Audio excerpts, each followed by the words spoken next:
Multi currency. Multi currency basically एक ऐसा feature है टैली का जो फॉरेन करेंसी वैल्यूएशन में काम करता है कि अगर आपकी कंपनी डिफरेंट डिफरेंट करेंसी में काम करती है कि वो डॉलर में भी बिल बना रही है या पाउंड में भी बिल बना रही है, तो अगर आपको मल्टीपल करेंसी के अंदर बिल क्रिएट करने हैं या फिर एंट्री करनी है या फिर अपने फाइनल अकाउंट्स को डॉलर में कन्वर्ट करके देखना है या फिर आपको अपने फाइनल अकाउंट्स को पाउंड में कन्वर्ट करके देखना है, तो ये सारा काम जो है हम मल्टी करेंसी फीचर के थ्रू कर सकते हैं। तो मल्टी करेंसी जो टॉपिक है उसको हम फॉरेन करेंसी वैल्यूएशन भी बोलते हैं। तो अगर हम अपने डेटा को फॉरेन करेंसी में कन्वर्ट करना चाहते हैं, उसकी वैल्यूएशन करना चाहते हैं कि क्या है, तो वो हम यहाँ से जो है मल्टी करेंसी फीचर के थ्रू कर सकते हैं। तो मल्टी करेंसी का जो सबसे पहला स्टेप आप सभी के सामने होता है वो क्या है?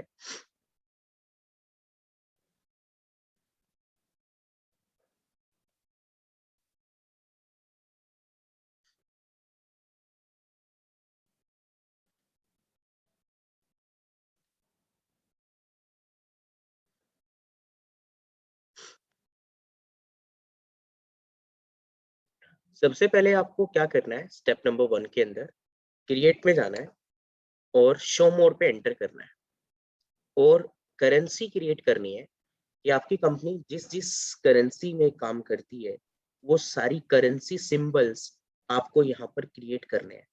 और याद रखना कि इंडियन करेंसी तो वो हमारी डोमेस्टिक करेंसी है या होम बेस्ड करेंसी है या लोकल करेंसी है। तो जिस कंट्री में हम काम कर रहे होते हैं, उस कंट्री की करेंसी Sir, को screen is blur. हो जाएगा ठीक अभी। आवाज तो सही आ रही है ना? Yes, sir. ठीक है, कोई बात नहीं, अभी मैं बोल रहा हूँ, जब स्क्रीन पे आएँगे तो देख लेंगे। जैसे कि मैं आपको समझा रहा था कि आपकी कंपनी जो है मल्टीपल करेंसी में अगर काम करती है, तो पहले वो सारी करेंसी आप यहाँ पर क्रिएट कर लोगे, जिस करेंसी में आपकी कंपनी काम करती है। तो जैसे कि डॉलर हो सकता है, पाउंड हो सकता है या अनदर कोई भी करेंसी हो सकती है और जिस कंट्री में आप काम कर रहे हो, उस कंट्री की करेंसी को लोकल करेंसी बोला जाता है या डोमेस्टिक करेंसी बोला जाता है। तो लोकल करेंसी मीन्स कि हम इंडिया में काम कर रहे हैं, तो हमारी लोकल करेंसी इंडियन करेंसी है, इंडियन रुपीज़ है। तो हम को लोकल करेंसी क्रिएट करने की ज़रूरत नहीं है। बाकी जो भी करेंसीज़ हैं, जिस-जिस अनदर करेंसी में हमारी कंपनी काम करती है, वो सारी करेंसी यहाँ पर हमको क्रिएट करनी है। यहाँ तक समझ में आया स्टूडेंट आप सभी को? Yes, sir. Yes, sir. Yes, sir. Yes, sir. अब Yes, हम sir. अब हम यहाँ पर करेंसी क्रिएट कर रहे हैं सबसे पहले। तो क्रिएट के अंदर जाकर शो मोर करेंगे, जैसे ये क्रिएट बटन है, इसके अंदर शो मोर है, इसके अंदर एक करेंसी के नाम से ऑप्शन आपके पास रहता है, इसको एंटर करो और क्रिएट न्यू पर एंटर करो। अब यहाँ पर उस करेंसी का सिंबल आप दे दो जिस करेंसी में आप काम करना चाहते हो, जैसे कि अभी डॉलर साइन है वो आप यहाँ पर लगा दो और उसका नाम क्या रखना चाहते हो, बेसिकली आप उसका नाम डॉलर ही है वो आप यहाँ मेंशन कर दो। उसका बेसिकली कोड क्या रहता है, तो आप यहाँ पर यूएसडी लिख सकते हो, करेंसी कोड जो भी रहता है, तो यूएसडी।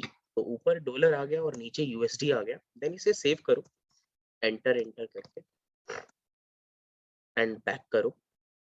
ऐसे जितनी भी करेंसी आपको बनानी है वो सारी आप यहाँ बना पाओगे। अब जैसे पाउंड का सिंबल आपके कीबोर्ड में नहीं होता, तो आपको इंटरनेट से कॉपी पेस्ट करके यहाँ डालना होगा। कैसे, वो भी मैं आपको बता देता हूँ। जैसे आपने इंटरनेट ओपन किया, इसके अंदर आपने पाउंड करेंसी को यहाँ पर दे दिया। पाउंड करेंसी का सिंबल आप यहाँ से उठा लो कहीं से, आपको यहाँ पर मिल जाएगा सिंबल। तो कहाँ है सिंबल, ये रहा। तो इसको मैंने कॉपी किया कंट्रोल सी से। और टैली में अगर आपको कोई भी चीज पेस्ट करनी होती है, कंट्रोल वी, वही आप प्रेस कर सकते हैं। तो आपके पास पाउंड सिंबल यहाँ पर आ गया, इसका क्या नाम है वो आप यहाँ पर दे दो। देन इसको हम क्या बोलते हैं वो आप यहाँ पर दे दो, इसका जो शॉर्ट नेम। तो इसको शॉर्ट नेम में क्या बोलते हैं, किसी को पता है क्या? पाउंड को शॉर्ट नेम, जैसे डॉलर को यूएसडी बोलते हैं तो इसको पाउंड ही बोलते हैं, आई थिंक सो।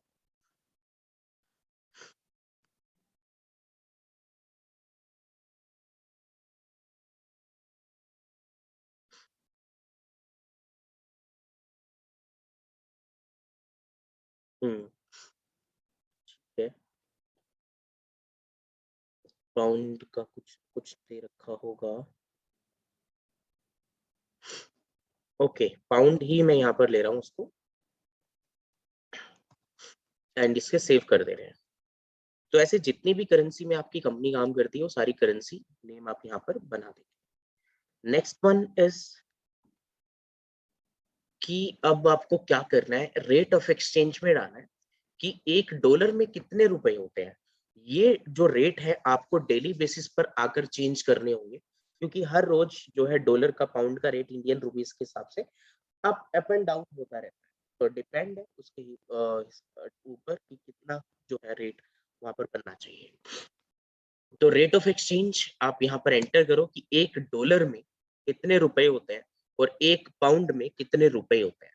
बट ये जो स्ट्रक्चर मैं अभी आप लोगों को समझाने वाला हूँ वो ध्यान से आप समझना, क्योंकि इसमें बाइंग और सेलिंग रेट भी आएगा कि जब गुड्स को बाहर की कंट्री से खरीदते हैं तो कस्टम के अकॉर्डिंग अलग रेट होता है, और सेल करते हैं तो बाहर की कंट्री में तो कस्टम के अकॉर्डिंग अलग रेट होता है। तो ध्यान से समझना। तो date for rate of exchange, तो ऊपर आप डेट डालो। ये जो नीचे आप रेट अभी डालने वाले हो ये किस डेट से एप्लीकेबल होंगे, तो जिस भी डेट के आप रेट यहाँ पर डाल रहे हो वो डेट यहाँ पर आप मेंशन करो। एंड डॉलर जो है उसका स्टैंडर्ड रेट क्या है। स्टैंडर्ड मतलब एक एवरेज रेट जो भी मार्केट में नॉर्मली चल रहा है। तो स्टैंडर्ड रेट वाले कॉलम में आप लिख दो कि डॉलर का स्टैंडर्ड रेट एवरेज रेट क्या है। मैंने 75 डाल दिया, तो आपको सिर्फ 75 लिखना है, एंटर करना है। वो रुपीस वगैरह इसके साथ अपने आप लगा लेंगे। अभी ये कह रहा है कि 75 रुपीस के अंदर $1 होता है। 75 रुपीस के अंदर $1 होता है। और सेलिंग रेट, जब आप माल सेल करते हो तो कितने रुपए डॉलर के हिसाब से सेल करते हो। तो ये थोड़ा सा जो है कस्टम के अकॉर्डिंग अप एंड डाउन रहता है। तो ये दोनों रेट आपको कस्टम बता देती है। जब आप कस्टम के थ्रू माल बाहर बेचते हो या किसी एक्सपोर्ट और इंपोर्ट एजेंसी के थ्रू माल खरीदते और बेचते हो, तो बाइंग और सेलिंग रेट आपको तभी पता चलता है। तो यहाँ पर आपको आपकी कंपनी बताएगी कि किसी भी प्रोडक्ट का सेलिंग रेट क्या है और बाइंग रेट क्या है। तो वो कुछ भी हो सकता है, कम या ज्यादा कुछ भी हो सकता है। ऐसा कुछ स्पेशल लॉजिक नहीं है अभी इसके अंदर। तो यहाँ सेलिंग रेट और बाइंग रेट आपको कंपनी देगी कि अगर आप कुछ भी माल खरीदोगे बाहर से तो उसका बाइंग रेट डॉलर के हिसाब से क्या होगा, और सेलिंग रेट अगर आप कुछ बाहर बेचोगे तो उसका रेट क्या होगा। तो ये दोनों रेट हम अपनी तरफ से नॉर्मली अंदाजे से नहीं डाल सकते, तो ये कंपनी आपको देगी। जो भी होगा वो आप यहाँ पर डाल देना। फिलहाल जो मेरी कंपनी ने सपोज मुझे दिया, मैंने वो रेट यहाँ पर डाल दी एंड एंटर करो। ऐसे पाउंड का भी रेट आप यहाँ पर डाल दो जो भी है। मैंने कहा बाय डिफॉल्ट तो अभी 95 है जो एवरेज रेट है। तो अगर इसको हम बेचते हैं दूसरी कंट्री में तो 100 रुपए के हिसाब से बेचते हैं। अगर कुछ ही किसी गुड्स को, तो वो जो भी रेट कम ज्यादा का मैटर वो कंपनी ही आपको बताएगी कि क्या रहने वाला है। तो 92 में बाय करता है। तो ये मैंने अभी यहाँ पर पाउंड और डॉलर के रेट मेंशन कर दिए कि इंडियन रुपीस के अकॉर्डिंग पाउंड और डॉलर के रेट इंडियन रुपीस के अकॉर्डिंग क्या है। तो $1 में 75 रुपीज होते हैं और $1 में 95 रुपीज होते हैं। 1 पाउंड में 95 रुपीज होते हैं। देन इसको एंटर करके सेव कर दो। तो यहाँ पर रेट ऑफ एक्सचेंज हो गया डन। यहाँ तक अगर कोई डाउट है तो वो पहले क्वेरी कर लो आप। ओके, अब बात करते हैं वाउचर्स में कि अब जो हमने एंट्री डाल दी है, सपोज हमने करेंसी बना दी है और उसके रेट ऑफ एक्सचेंज डाल दिए हैं। तो 3 स्टेप हो गए, 2 स्टेप्स हो गए। पहले तो कि क्या कि आपको पहले तो करेंसी बनानी है और दूसरा रेट ऑफ एक्सचेंज बनाना है। लेजर वगैरह आपके पहले ही बने होंगे क्योंकि आप एग्जिस्टिंग कंपनी में काम कर रहे हैं। अगर नहीं बने हुए तो एंट्री करते टाइम, पोस्टिंग करते टाइम, जर्नल एंट्री करते टाइम साथ के साथ बना सकते हो। अब सपोज आप वाउचर के अंदर आते हो, आप पेमेंट करते हो, आप रिसीव करते हो, आप सेल करते हो, आप परचेज करते हो। तो क्या होगा कि आप वहां पे डॉलर डाल सकते हो। कैसे?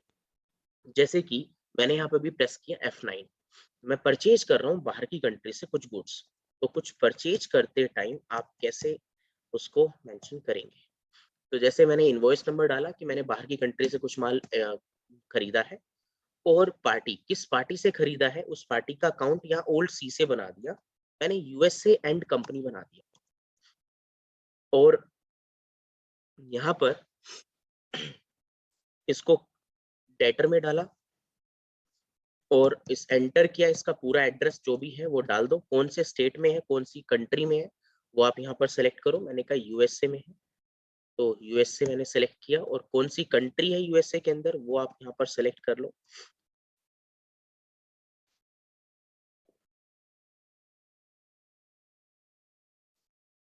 तो वेसिंगटन ले ली मैंने, यहाँ पर उसकी एक स्टेट ले लिया मैंने, और कंट्री यूएसए ले ली, एंड इसका पिन कोड या अनदर कोई डिटेल अगर आपके पास है तो आप यहाँ डाल सकते हो। देन इसे सेव करो, इसे भी एंटर करके सेव करो। क्रेडिटर आएगा ना सर? हाँ जी मैडम, क्रेडिटर आएगा, वेरी गुड। एक ही लड़की पकड़ सकती है मेरी गलती को, और कोई नहीं, सब निकम्मे बैठे हैं, बोलते भी नहीं है। सर हमें लगा सेल्स का बन रहा है। तो स्टार्टिंग में कैसे याद नहीं रहा आपको? देन परचेज अकाउंट सेलेक्ट किया, देन नेम ऑफ आइटम यहाँ पर मैंने चूज कर लिया, कोई भी एक आइटम डाल दी मैंने फिलहाल यहाँ पर, लाइक कीबोर्ड डाल दिए। कौन से गोडाउन से माल जा रहा है वो चूज कर लिया, कितनी क्वांटिटी आप बेच रहे हो खरीद रहे हो, किस गोडाउन में माल आ रहा है और कितनी क्वांटिटी आप खरीद रहे हो, और एक का रेट क्या है। अब जब यहाँ पर अब आपको चीज ध्यान रखनी पड़ेगी, जब आप रेट डालेंगे, जैसे कि जो एक कीबोर्ड है मैंने कहा $50 का है, एक कीबोर्ड का बॉक्स $50 का, तो 50 लिखने के साथ साथ आप डॉलर साइन भी लगा दें। तो 50 के साथ डॉलर साइन लगाना जरूरी है। अगर आप ये डॉलर साइन 50 के साथ नहीं लगाएंगे तो वो इंडियन रुपीज में ही लेगा। आप 50 डाल के एंटर कर देंगे तो वो इंडियन रुपीज में ही लेगा। अगर यहाँ 50 के साथ साथ आप यहाँ पर उसका डॉलर साइन भी डाल देते हैं, देन एंटर करते हैं, तो देखो मैंने वहां पर बाइंग रेट जो डाला था वो 73 रुपीज डाला था, कि अगर मैं डॉलर कोई भी चीज बाहर से खरीदता हूँ तो उसका डॉलर का रेट होगा 73 रुपीज। अब इंडियन रुपीस के अकॉर्डिंग $50 कितने रुपए के हो गए? 3650 रुपए के। तो साथ ही साथ ये इंडियन रुपीस में कन्वर्ट करके भी दे रहा है कि $50 इंटू 73 रुपीज, तो वो आपको दिखा रहा है कि 3650 रुपीज। तो यहाँ पर इसे एंटर करो और एंटर करो, और नीचे भी यहाँ शो कर रहा है मेन अमाउंट के नीचे कि $5000 टोटल हो गए, और $1 है 73 रुपीज का, तो $5000 इंटू 73 रुपीज, 3,65,000। तो वो जो सिर्फ अमाउंट आ रही थी वो सिर्फ एक की थी, 3650, एक बॉक्स की थी, एक उसके अकॉर्डिंग थी। अब इसको हम क्या करते हैं, एंटर करके सेव करते हैं, और ऐसे ही मैं सेल के अंदर एंट्री कर रहा हूँ, F8 प्रेस करते हैं। अब यहाँ पर एक और एंट्री बनाते हैं, लाइक ओल्ड सी से मैंने यहाँ पर USIT कंपनी के नाम से बना दिया, और इसको अब मैंने डेटर में डाल दिया। देन इसके अंदर मैंने स्टेट चूज किया, पहले तो स्टेट का कंट्री चूज करनी है यूएस से, यूनाइटेड स्टेट ऑफ अमेरिका, और यहाँ पर वेसिंगटन की मैंने स्टेट ले लिया। देन इसको सेव किया, एंड उसके बाद अब यहाँ पर सेल्स अकाउंट बनाया हुआ है, एंड यहाँ आइटम्स दिखाओ क्या आप बेच रहे हो, अब बाहर वो किस गोडाउन से जा रहा है, कितने बॉक्सेस आप बेच रहे हो। मैंने कहा 10 बॉक्स बेच रहा हूँ, एक बॉक्स $60 का बेच रहा हूँ। तो जब आप 60 लिखोगे तो 60 के साथ डॉलर साइन लगाना जरूरी है। अगर ये नहीं लगाओ, और ये करेंसी तभी एक्सेप्टेबल होगी जब आपने बाहर बना रखी होगी, जो मैंने पहले बनाई थी। एंटर करो, अब यहाँ पर आपको इसको इंडियन रुपीस में भी कन्वर्ट करके दिखा देगा, और अब यहाँ पर भी शो कर रहा है कि एक को कन्वर्ट करके दे रहा है यहाँ पर उसे वो। देन इसे एंटर करो, देन इसे सेव करो,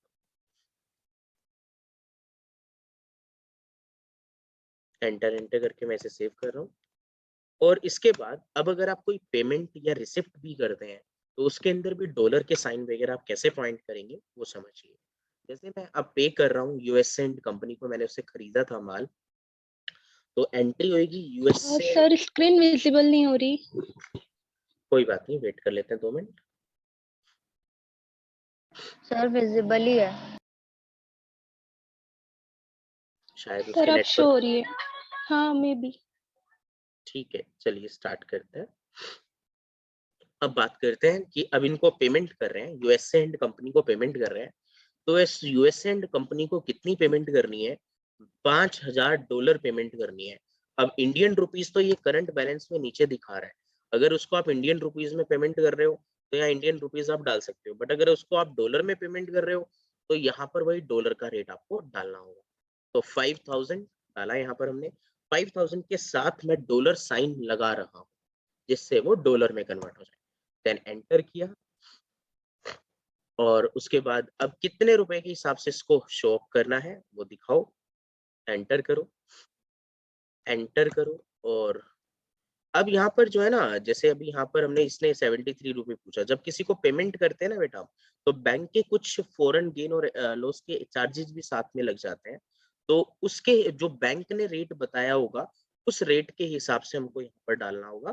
तो जो भी रेट बताया होगा वो रेट आपको यहाँ पर डालना होगा। बट ये वाला पॉइंट ध्यान रखना स्टूडेंट, जब किसी बाहर की कंट्री को आप पेमेंट करोगे, बाहर की पार्टी को आप पेमेंट करोगे, तो ये रेट जो है आपको बैंक से कैलकुलेट करना होगा कि कितने रुपए डॉलर के हिसाब से हम उसको पेमेंट कर रहे हैं। तो ये फॉरेक्स गेन और लॉस के अंदर आपका मैटर रहता है, तो वो आपको कंपनी जो बैंक जो है वो बता देगा कि कितने रुपए डॉलर के हिसाब से आपको करना है मैटर। देन एंटर करो, और अब यहाँ पर कौन से बिल की पैसा आप पे कर रहे हो वो बिल आपको यहाँ चूज करना है।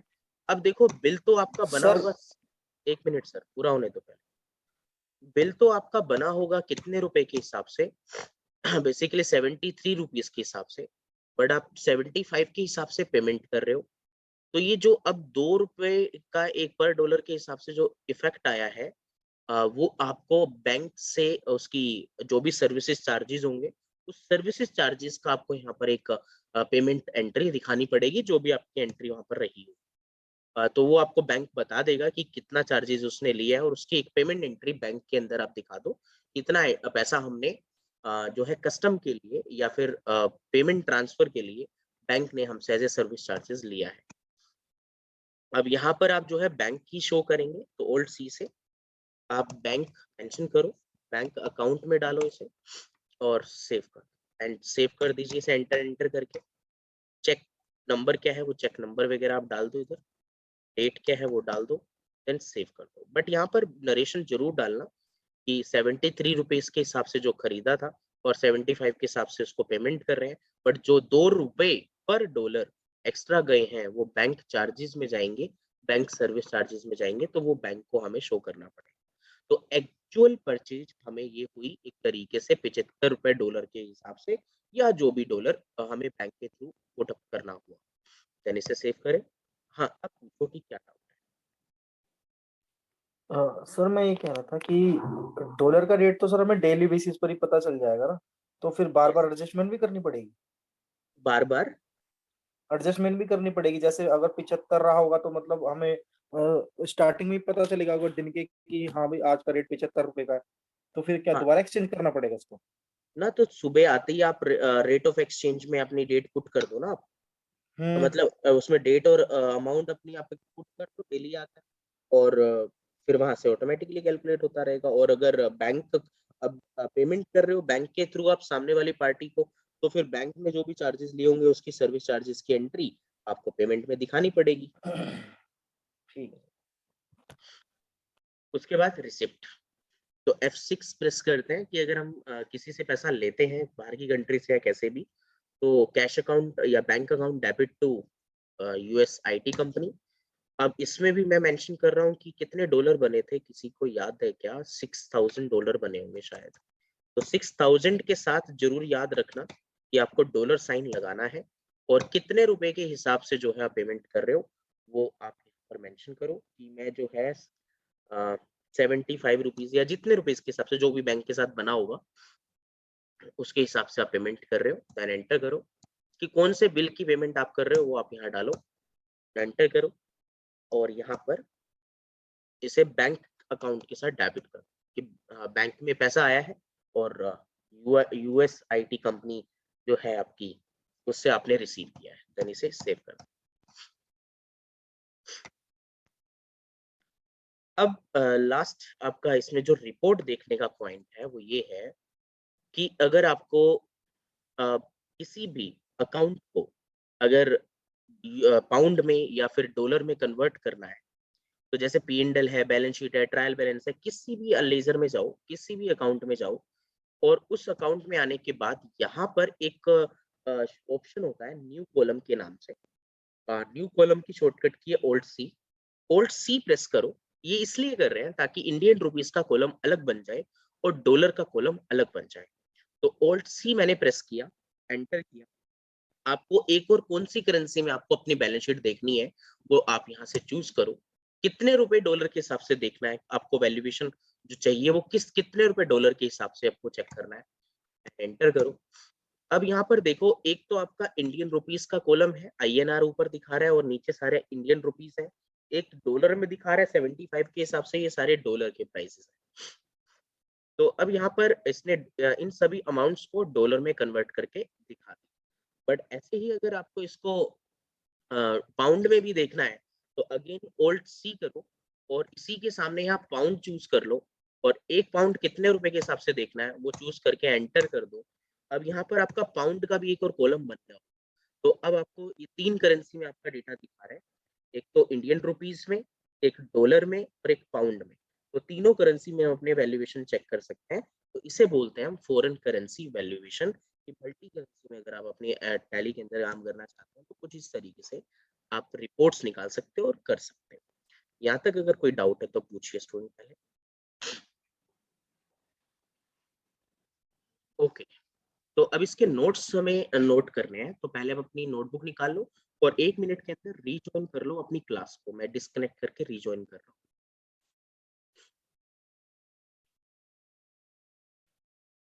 तो जैसे कि आपके पास कोई भी डे बुक है, उस डे बुक को या किसी भी फाइनल अकाउंट को अगर आप एक्सेल या PDF में कन्वर्ट करना चाहते हैं तो आप कैसे करते हैं? उस रिपोर्ट को ओपन करो। ओपन करते ही ऊपर देखो यहाँ पर एक मेन्यू बना हुआ है एक्सपोर्ट के नाम से। इसकी शॉर्टकट की ऑल्ट E है। तो इस मेन्यू में जाते हैं और जो रिपोर्ट ओपन है उसी को अगर हमें एक्सेल या PDF में लेना है तो करंट पे एंटर करते हैं या डायरेक्ट कंट्रोल E भी प्रेस कर सकते हैं। मींस इस मेन्यू में जाने के लिए और करंट पे एंटर करके हम जाएंगे तो एक्सपोर्ट कर पाएंगे, ठीक है। बट करंट को डायरेक्ट ही एक्सेस करना है तो इस डे बुक को ओपन करके कंट्रोल E प्रेस करो एंड कॉन्फ़िगर बटन पर आओ। कॉन्फ़िगर पे आपको ये सेट करना है कि कौन से फॉर्मेट में आपको ये रिपोर्ट चाहिए, PDF या डे बुक या टेक्स्ट, PDF में, एक्सेल में या टेक्स्ट में, जिसमें भी आपको चाहिए, और किस लोकेशन पर चाहिए वो लोकेशन भी यहाँ सेट करनी होगी। देन सेंड बटन पे क्लिक करना होगा। तो एक बार फिर बता रहा हूँ कि इस कॉन्फ़िगर बटन के अंदर 2 सेटिंग हमें करनी है। एक तो फॉर्मेट की और दूसरी फोल्डर की, किस फोल्डर में चाहिए और किस फॉर्मेट में चाहिए। तो कॉन्फ़िगर बटन पे एंटर करता हूँ। यहाँ सबसे लास्ट में एक ऑप्शन है फाइल फॉर्मेट। फाइल फॉर्मेट पे आके आप एंटर करिए और यहाँ पर Excel, HTML, image, PDF, XML बहुत सारे फॉर्मेट है। बट इनमें से जिस भी फॉर्मेट में हम अपनी रिपोर्ट को एक्सपोर्ट करना चाहते हैं तो कैसे करना होगा। तो जैसे यहाँ पे मुझे एक्सेल में करना है, कोई भी फॉर्मेट चूज कर लो। एक्सेल में करना है, एक्सेल या PDF जिसमें भी करना है, और वो हमने फॉर्मेट चूज कर लिया। अब किस फोल्डर में करना है तो फोल्डर पाथ पे आओ, एंटर करो और ऊपर सिलेक्ट फ्रॉम ड्राइव का बटन, यहां से वो फोल्डर चूज करो जिस फोल्डर में आप इस रिपोर्ट को सेव करना चाहते हैं। तो सिलेक्ट फ्रॉम ड्राइव, किस ड्राइव में करना है, C drive, D drive, E drive या डेस्कटॉप डॉक्यूमेंट डाउनलोड, कहाँ करना है। मैंने कहा कि मुझे ये जो डेटा सेव करना है अभी वो D ड्राइव के अंदर मेरा एक फोल्डर बना हुआ है। D ड्राइव के अंदर मेरा एक फोल्डर बना हुआ है ऑनलाइन क्लास के नाम से। तो ऑनलाइन क्लास के अंदर मुझे किस फोल्डर में करना है, उसके अंदर भी फिर फोल्डर्स हैं। ये कह रहा है कि इसी ऑनलाइन क्लास फोल्डर में ही करना है या इसके अंदर किसी स्पेसिफिक फोल्डर में करना है। मैंने कहा कि मुझे इसके अंदर जो है MS वर्ड क्लासेस के अंदर करना है, तो इस फोल्डर को फिर से एंटर किया। अगेन अब ये यहाँ पर सेलेक्ट हो गया, एंटर कर दो। अब बाहर भी इसका जो एड्रेस आ गया कि D drive online class MS word classes, इस फोल्डर के अंदर ये डेटा सेव होगा। एक बार फिर बता रहा हूँ, फोल्डर पाथ पे आके एंटर करो, सिलेक्ट फ्रॉम ड्राइव में जाओ, जिस ड्राइव में सेव करना है वो ओपन करो, जिस फोल्डर में सेव करना है वो फोल्डर ओपन करो। एंड जैसे कि अब अगेन मैं बताता हूँ, क्योंकि मेरे को डी ड्राइव के अंदर ऑनलाइन क्लास के अंदर MS वर्ड वाली क्लासेस में करना है। एंटर किया तो ये फाइल चूज हो गई। इस फाइल का नाम अगर चेंज करना है तो एंटर करके चेंज कर सकते हैं। जैसे कि मुझे ABC रखना है या रखना है मुझे डे बुक 1, और लास्ट में एक्सेल का जो फॉर्मेट होता है वो जरूर डालना, .xlsx। ये जो एक्सेल का जो एक्सटेंशन नेम होता है, ऐसे हर एक फाइल का एक्सटेंशन नेम होता है, तो जब भी इधर किसी फाइल का नाम लिखेंगे तो जिस फॉर्मेट में आप फाइल को एक्सपोर्ट कर रहे हो उस फाइल का जो एक्सटेंशन है वो इधर जरूर लिखना। तो .xlsx यहाँ डालो, ये एक्सेल का एक्सटेंशन नेम है, एंटर करो। अब इसके बाद इसको एक्सकेप कर दो, मतलब बाहर आ जाओ एक्सकेप बटन से। तो ये सेटिंग यहाँ पर हो गई सारी। एक्सेल में चाहिए, इस MS वर्ड फोल्डर में चाहिए, एंड डे बुक 1 के नाम से मुझे वहां पर सेंड करना है, एक्सेल फाइल बनानी है। एंड सेंड बटन पे अब क्लिक करूंगा तो वो क्या करेगा, हमारी इस फाइल को एक्सेल में एक्सपोर्ट कर देगा, और साथ के साथ हमें ये ओपन भी करके दिखा देता है। और अगर हमें ये फाइल एक्चुअल में देखनी है कि कहाँ पर है, तो वो आप उसी फोल्डर में जाओ। जैसे कि मेरा फोल्डर था, तो मैं माई कंप्यूटर में जाता हूँ सबसे पहले, और दिस PC पे क्लिक करता हूँ, और इसके अंदर मेरा डिजिटल मार्केटिंग एक फोल्डर था, इसके अंदर ऑनलाइन क्लासेस एक फोल्डर था, इसके अंदर एक MS वर्ड क्लासेस एक फोल्डर था, और इसके अंदर अब देखो एक डे बुक 1 के नाम से वो फाइल आ गई। इस फाइल को अगर ओपन करके देखता हूँ तो यहाँ पर जितनी भी एंट्री मैंने वहां कर रखी होंगी वो सारी एक्सेल में आपको कन्वर्ट करके दे देगा। तो आगे से आप जो भी रिपोर्ट मुझे भेजोगे वो PDF या एक्सेल में ही भेजना, और जिससे मेरे को एक्यूरेट चीजें पता लग पाए। तो वो मैं बता दूंगा कि मुझे PDF एक्सेल जिसमें चाहिए, जो भी रिपोर्ट होगी वो मैं आप लोगों के साथ शेयर कर दूंगा। तो एक्सेल या PDF में ही भेजना, फोटो खींच के मत भेजना आगे से। तो ये था हमारा कंसेप्ट आज का, जिसको कि अगर आप एक्सेल या PDF में अगर आप अपने डेटा को कन्वर्ट करना चाहते हैं तो इस तरीके से आप कर सकते हैं। कोई डाउट स्टूडेंट्स तो पूछिए प्लीज। समझ में आ गया अच्छे से सब? यस और not please. Yes sir. No sir. Yes sir. Yes sir. No sir किसने बोला भाई? सर प्रियंका वेरिया। क्यों, क्या हुआ? सर रिकॉर्डिंग भेज देना प्लीज, हाँ हाँ भेज दूंगा, मैं उसी में से पढ़ूंगी। जी जी।